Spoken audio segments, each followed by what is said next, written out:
1 জানুয়ারি, 1 জানুয়ারি মন্দারমণি সমুদ্রের সাইড দিয়ে আমি হেঁটে বেড়াচ্ছি সকালবেলা। হ্যাঁ, আপনারা যারা এসছেন তারা তো জানেনই যে মন্দারমণিটি কত ভালো লাগে, কি সুন্দর লাগে। তার শান্ত, তার ঢেউ দেখতে পাচ্ছেন আসছে, ভীষণ শান্ত তার ঢেউ। সূর্য মামা উঠে গেছে ওপরে, আমার পায়ে জল। ঠিক আছে, দেখুন আমি কিন্তু অনেকটা সমুদ্রে অনেকটা কাছেই চলে গেছি। হ্যাঁ,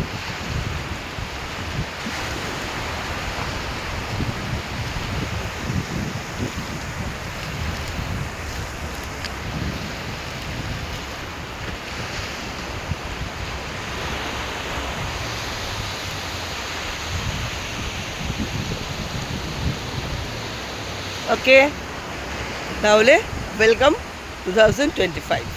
ঠিক আছে।